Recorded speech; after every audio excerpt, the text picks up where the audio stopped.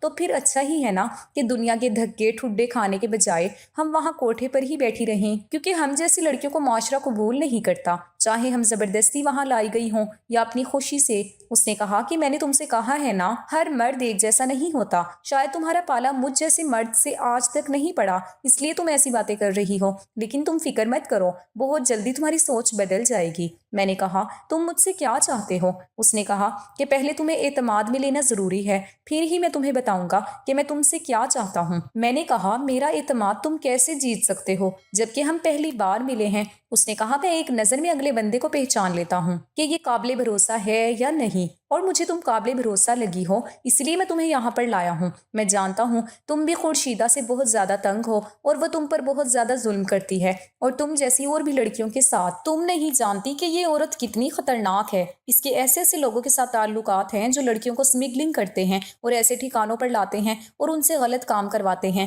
زیادہ تر یہ کام زبردستی کروائے جاتے ہیں اور ان لڑکیوں کو زبردستی کسی کالج، یونیورسٹی یا اسکول سے اغوا کیا جاتا ہے، یا کوئی حالات کی ستائی ہوئی گھر سے بھاگتی ہوئی لڑکیاں ہوتی ہیں جن کو ان کے عاشق کم قیمت پر فروخت کر دیتے ہیں۔ وہ عاشق جو ان کے ساتھ محبت کے دعوے دار ہوتے ہیں اور شادی کرنے کے خواب دکھاتے ہیں، پھر ان کو ان ظالم لوگوں کے ہاتھوں بیچ دیتے ہیں۔ میں اس گینگ کے سردار تک پہنچنا چاہتا ہوں اور اس میں تم میری مدد کرو گی، کیونکہ وہ خورشیدہ سے کافی قریبی تعلق رکھتا ہے اور وہ اکثر ہی اس سے ملنے آتا جاتا ہے۔ خورشیدہ اکثر لڑکیاں اسی سے لیتی ہے۔ اگر تم اس کے بارے میں کچھ بھی جانتی ہو تو مجھے بتا دو، اگر نہیں جانتی ہو تو مجھے پتا کر کے دے دو۔ میں تمہیں منہ مانگی قیمت دینے کو تیار ہوں، بلکہ تمہاری من پسند زندگی تمہیں دینے کو تیار ہوں، کیونکہ تم مجھے بہت معصوم اور قابل احترام عورت لگتی ہو۔ میں چاہتا ہوں تمہیں اس دلدل سے نکالوں اور تم جیسی ایسی اور بھی بہت سی مظلوم لڑکیوں کو وہاں سے نکالوں۔ ان کے گینگ کے سردار تک پہنچ کر ہی میں یہ کام کر سکتا ہوں۔ میں اس کو ہونکوں کی طرح دیکھ رہی تھی۔ میں نے کہا اتنا بڑا کام ہے یہ، میں کیسے کر سکتی ہوں اور تم مجھ پر کیسے بھروسہ کر سکتے ہو؟ کیا پتا میں وہاں سے جاتے ہی خورشیدہ کو سب کچھ سچ سچ بتا دوں۔ اس نے کہا کہ تم ایسا بالکل بھی نہیں کرو گی، میں جانتا ہوں، میں تمہارے اندر تک کا حال اچھی طرح سے جانتا ہوں۔ میں کافی عرصے سے تمہیں مانیٹر کر رہا ہوں۔ اگر تم ایسی لڑکی ہوتی تو میں کبھی بھی تمہیں یہاں اپنی پرسنل جگہ پر نہ لے کر آتا۔ میں نے کہا کون ہو تم اور یہ سب کیوں کرنا چاہتے ہو؟ تمہیں یہ سب کر کے کیا حاصل ہو جائے گا؟ اس نے کہا میں ایک انٹیلیجنس آفیسر ہوں اور میرا مشن یہی ہے جو تمہیں بتا چکا ہوں۔ اب میں سمجھی تھی کہ اس کے کمرے میں اتنی بھاری بھرکم کتابیں کیوں رکھی ہوئی تھیں۔ میں نے کہا میں ایسا کچھ بھی نہیں کر سکتی۔ اس نے کہا کہ تمہیں اندازہ بھی نہیں ہے کہ تمہارے ساتھ آگے کیا ہونے جا رہا ہے۔ اس کی یہ بات سن کر میری ریڑھ کی ہڈی میں سنسنی سی دوڑ گئی۔ میں نے کہا مجھے ڈرانے دھمکانے کی ضرورت نہیں ہے، مجھے بس تم گھر چھوڑ دو۔ اس نے کہا کہ مجھے اپنے سوراخ رساؤں سے پتا چلا ہے کہ بہت جلد خورشیدہ اپنے کوٹھے کی خوبصورت لڑکیاں اسی گینگ کے سردار کو بیچنے کا ارادہ رکھتی ہے، اور ان لڑکیوں میں تم بھی شامل ہو۔ اور پتہ ہے وہ لوگ ان لڑکیوں کے ساتھ کیا کرتے ہیں؟ تم سوچ بھی نہیں سکتی اس اذیت کو، اور میں تمہیں اس سے بچا سکتا ہوں۔ میں اس کی بات سن کر پوری طرح سہم گئی۔ ویسے تو میں شروع سے ہی اذیتیں سہتی آ رہی تھی، میں اس لفظ سے نہ واقف نہیں تھی اور نہ ہی اس تکلیف سے جو مجھے سہنی پڑتی تھی، لیکن میں یہ بھی جانتی تھی کہ اگر ایک بار لڑکی گینگ کے ہاتھ آ جائے تو اس کے ساتھ کیا کیا جاتا ہے۔ وہ لوگ اس لڑکی کو کھلونا بنا کر کھیلتے تھے اور پھر بری طرح سے رون دیتے تھے۔ جب وہ مکمل طور پر اسے اپنی ہوس کا نشانہ بنا لیتے اور وہ لڑکی بالکل ہی بے جان ہو جاتی تو پھر اس کو قتل بھی کرتے تھے۔ میں نے کہا کہ میں تمہاری مدد کرنے کے لیے تیار ہوں، بتاؤ مجھے کیا کرنا ہوگا؟ اس نے کہا کہ اگلے ہفتے میں کسی بھی رات وہ ڈاکوؤں کا سردار ان لڑکیوں کے سودے کے لیے تمہاری میڈم سے ملے گا۔ تم نے اسی وقت مجھے اطلاع دینی ہے تاکہ ہم موقع پر وہاں آ سکیں۔ میں نے کہا میرے پاس کوئی موبائل فون نہیں ہے جس پر میں تمہیں اطلاع دوں اور نہ ہی ہمیں رکھنے کی اجازت ہے۔ اس نے میری کلائی میں ایک بریسلیٹ پہنا دیا۔ وہ بریسلیٹ بہت ہی زیادہ خوبصورت تھا۔ ایک ننھی سی چین میری پوری کلائی کے گھیرے میں تھی اور اس کے نکڑ پر ایک چھوٹا سا دل بنا ہوا تھا۔ اس نے کہا جب بھی وہ سردار وہاں پہنچے تو اس دل پر موجود ایک چھوٹا سا بٹن ہے، اس کو دبا دینا، مجھ تک سگنل پہنچ جائے گا اور اس بریسلیٹ کو اپنی میڈم سے چھپا کے رکھنا۔ میں نے حامی بھر لی۔ اس نے کہا کہ اب تم چاہو تو آرام کر سکتی ہو، میں دوسرے کمرے میں چلا جاتا ہوں، صبح تمہیں وہاں پر چھوڑ جاؤں گا۔ یہ کہہ کر وہ اپنے کمرے سے چلا گیا اور میں وہ بریسلیٹ بڑے غور سے دیکھنے لگی جو میری کلائی میں بندھا ہوا تھا، اور شاید وہی میری آزادی کا پروانہ بھی تھا۔ اگلی صبح وہ مجھے واپس وہیں پر چھوڑ گیا۔ اس کے جانے کے بعد مجھے لگا کہ شاید اب میں یہاں اس کوٹھے میں زیادہ دیر تک نہیں رہ سکتی، شاید میری تمام اذیتوں کا ازالہ ہونے والا ہے۔ وہ جاتے ہوئے اس میڈم کو کہہ کر گیا تھا کہ اس لڑکی کو کوئی بھی ہاتھ نہیں لگائے گا، کیونکہ ہر رات کی پیمنٹ میں آپ کو ایڈوانس میں دے رہا ہوں، یہ ایک ہفتے کے لیے صرف میری ہے، اس کو کوئی بھی نہیں چھوئے گا۔ روز میری گاڑی آئے گی اور اس کو لے کر جائے گی۔ خورشیدہ اس کی بات سن کر کافی زیادہ خوش ہو گئی، کیونکہ جو قیمت وہ میری ادا کر رہا تھا وہ بہت زیادہ تھی۔ اس نے بنا سوچے سمجھے اس سے پیسے وصول کیے، اور اب میں پوری طرح سے اس نوجوان سے متاثر ہو چکی تھی جس نے اپنا نام عبید بتایا تھا۔ وہ نہ صرف مجھے یہاں سے آزاد کروانا چاہتا تھا بلکہ میرا محافظ بھی بننا چاہتا تھا۔ زندگی میں پہلی دفعہ کسی نے میری یوں پرواہ کی تھی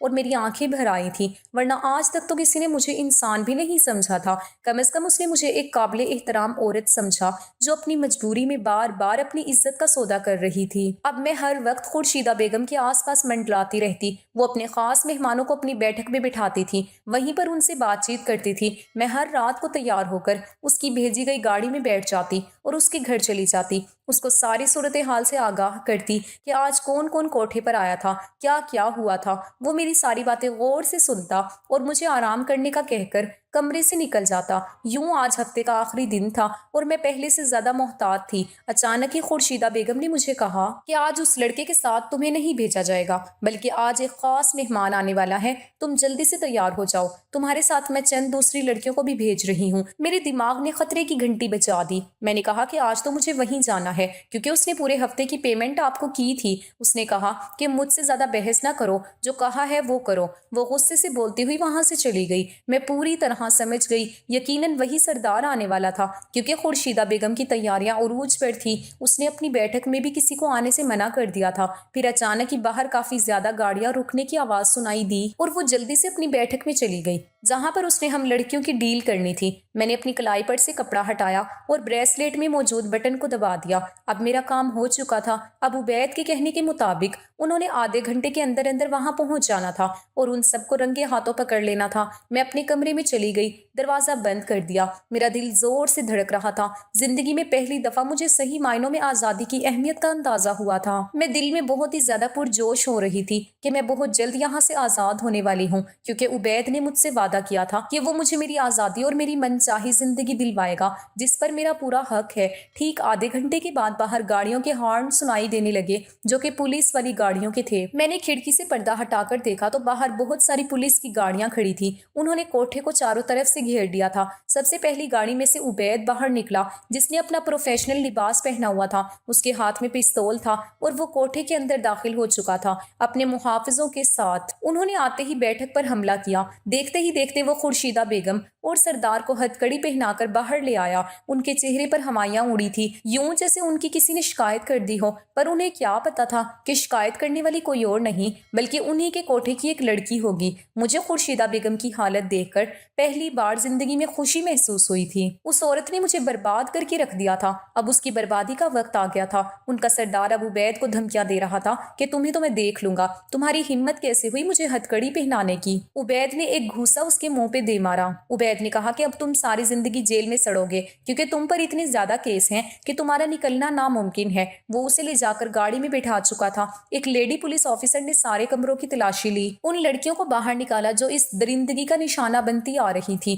ہم سب کو ایک بڑی سی گاڑی میں بٹھا دیا گیا جو کہ پولیس کی تھی۔ سب لڑکیاں خوف زدہ تھیں کہ نہ جانے ان کے ساتھ کیا ہو گیا، لیکن میں مطمئن سی بیٹھی ہوئی تھی۔ ہم سے پوچھ تاچھ کی گئی اور پھر ہم سے پوچھا گیا کہ ہم لوگ کہاں سے لائی گئی ہیں اور کہاں جانا چاہتی ہیں، پر کسی بھی لڑکی کے پاس کوئی بھی ٹھکانہ نہیں تھا۔ سب لوگ ایک دوسرے کا منہ دیکھنے لگی کہ ہم کہاں جائیں گی۔ پھر پولیس والوں نے ان ساری لڑکیوں کو ایک دارالامان میں بھیج دیا، جن میں بھی شامل تھی۔ ہمیں ایک گاڑی میں بٹھا کر دارالامان کی طرف روانہ کر دیا گیا، مگر گاڑی میں بیٹھتے ہی گاڑی کا دروازہ کسی نے کھولا۔ وہ عبید تھا۔ اس نے میرا بازو پکڑ کر مجھے باہر نکالا، کہا کہ تم میرے ساتھ چلو گی۔ وہ اس کیس کا انچارج تھا، اس لیے اس سے کسی نے کوئی سوال نہیں کیا۔ اس نے مجھے اپنی گاڑی میں بٹھایا، فرنٹ سیٹ پر خود بیٹھ کر گاڑی چلانے لگا۔ اس نے کہا کہ تمہاری وجہ سے آج میں اس سردار تک جا پہنچا ہوں جس کی تلاش مجھے کب سے تھی۔ میں تمہارا جتنا بھی شکریہ ادا کروں کم ہے، کیونکہ اس کیس میں تم نے میری سب سے زیادہ مدد کی ہے۔ میں نے کہا کہ میں نے تو بس تمہیں بتایا ہے، میرا کوئی کمال نہیں، سارا کمال تمہارا ہی ہے۔ آج تمہاری وجہ سے مجھ جیسی کتنی مظلوم لڑکیاں اس قید خانے سے آزاد ہو چکی ہیں۔ ہم سب کو تمہارا شکریہ ادا کرنا چاہیے۔ وہ میری بات سن کر مسکرا دیا۔ اس نے کہا چلو حساب برابر ہوا۔ میں نے کہا اب میں کہاں جاؤں گی؟ اس نے کہا جہاں تمہیں ہونا چاہیے۔ میں نے کہا کیا مطلب؟ وہ مجھے اپنے گھر لے گیا، کہا کہ تم اس گھر میں رہ سکتی ہو۔ میں نے کہا کس تعلق اور رشتے سے؟ میں اس طرح کسی اجنبی کے گھر میں نہیں رہ سکتی، تم مجھے دارالامان میں ہی چھوڑ دو باقی لڑکیوں کے ساتھ۔ اس نے کہا کہ میں نے تم سے وعدہ کیا تھا، میں تمہیں اکیلا نہیں چھوڑوں گا۔ اس کی اگلی بات نے تو مجھے شدید حیرت میں مبتلا کر دیا۔ بھلا مجھ جیسی لڑکی سے کوئی اس طرح کا سوال بھی کیسے کر سکتا ہے؟ اس نے کہا کہ کیا تم میری تنہائیوں کی ساتھی بنو گی؟ کیا میں تمہیں اپنی زندگی میں حلال طریقے سے شامل کر سکتا ہوں؟ اور میں اس کے سوال پر ایسے تھی جیسے مجسمہ ہو۔ بھلا مجھ جیسی داغدار لڑکی اس قابل ہو سکتی تھی کہ عبید جیسے فرشتہ صفت انسان کی زندگی میں شامل ہو سکے؟ میں نے تو کبھی خواب میں بھی نہیں سوچا تھا کہ کوئی مجھے اپنی زندگی میں جائز طریقے سے شامل کرنا چاہے گا۔ میں نے تو یہ خام خیالی کب کی چھوڑ دی تھی، مگر یوں اس نے اچانک سے مجھ سے پوچھا کہ میری تو زبان ہی ساکت ہو گئی۔ کیا تم مجھ سے مخاطب ہو؟ میں نے اس کے سوال پر الٹا سوال کر ڈالا تو وہ ہنسنے لگا، کہا کہ نہیں، اس گھر میں چڑیل رہتی ہیں جو صرف مجھے نظر آتی ہیں، میں ان سے مخاطب ہوں۔ میں نے کہا میں یہ سب ڈیزرو نہیں کرتی، میں تمہارے لائق نہیں ہوں۔ تمہاری زندگی میں کسی اچھی ہوئی عورت کو شامل ہونا چاہیے، نہ کہ مجھے جس کے جسم کا کوئی عضو ایسا نہیں جسے کسی مرد نے نہ چھوا ہو۔ وہ میری بات سن کر میرے قریب آیا، میرے دونوں ہاتھ تھام کر اپنی آنکھوں پر لگائے اور کہا کہ میں تم پر ترس نہیں کھا رہا، مجھے تم اچھی لگنے لگی ہو۔ ان مردوں نے تم سے تمہاری معصومیت نہیں چھینی، اور آج کے بعد خود کو کمتر مت سمجھنا پلیز۔ میں اس کی بات سن کر لاجواب سی ہو گئی۔ میں نے کہا تمہارے پیرنٹس کیسے مانیں گے؟ انہوں نے تو تمہارے متعلق کیسے کیسے خواب دیکھے ہوں گے نا؟ تو وہ مسکرا دیا، کہا کہ ایک 6 فٹ 6 انچ کے مرد میں اتنی تو جرت ہونی چاہیے کہ اپنی زندگی میں کسی کو شامل کرنے کے لیے دنیا کے سامنے ڈٹ جائے، اور میں ایسا کرنے کی قابلیت رکھتا ہوں۔ تم بتاؤ کیا تمہیں کوئی اعتراض تو نہیں ہے؟ میں تمہیں پورے مان اور چاہت سے اپنانا چاہتا ہوں، کبھی زندگی میں تمہیں تمہارے ماضی کا حوالہ نہیں دوں گا، یہ میرا وعدہ ہے، کیونکہ میں جانتا ہوں کہ ہم سبھی زندگی میں گناہ کرتے ہیں، مگر تم نے ایک نہ کردہ جرم کی سزا کاٹی ہے۔ تمہارا ہر اس خوشی پر حق ہے جو تم سے چھین لی گئی۔ وہ اپنے انگوٹھے سے میری انگلیوں پر دباؤ ڈال کر بولا، جیسے میرے انکار کرنے پر اس کا دل ٹوٹ جائے گا۔ اور بھلا مجھے ایسی زندگی سے اور کیا چاہیے تھا؟ میں نے دل میں بے اختیار اپنے رب کا شکر ادا کیا کہ جس نے مجھ جیسی عورت کے نصیب میں ایسا مرد لکھ دیا۔ بے شک وہ ہر چیز پر قادر ہے۔ میرا دل شکر سے بھر گیا۔ میں نے اپنی زندگی کی ڈور اس کے ہاتھ میں تھما دی۔ آج میری عبید سے شادی کو 4 سال گزر چکے ہیں۔ اللہ تعالیٰ نے ہمیں خوبصورت سی بیٹی دی ہے۔ عبید نے اپنا وعدہ پورا کیا۔ اس نے کبھی مجھے میرے ماضی سے متعلق کوئی طنز یا مذاق میں بھی بات نہیں کی، اور میں ہر پل اپنے رب کا شکر ادا کرتی ہوں، مگر ایک بیٹی کی ماں ہونے کے ناطے مجھے دھڑکا سا لگا رہتا ہے کہ ہماری ماہم کو اس زمانے کی بری نظر نہ لگے، نہ ہی کبھی وہ اپنی ماں کے نہ کردہ جرم کی سزا کاٹے۔ پیارے دوستو، آپ کے خیال میں عبید جیسے لوگ آج بھی پائے جاتے ہیں کیا؟ عورت کی عزت چلی جائے تو کیا وہ اس قابل نہیں رہتی کہ کوئی شریف مرد اسے اپنا سکے؟ کمنٹس میں اپنی رائے کا اظہار ضرور کیجیے گا۔ شکریہ۔ اللہ حافظ۔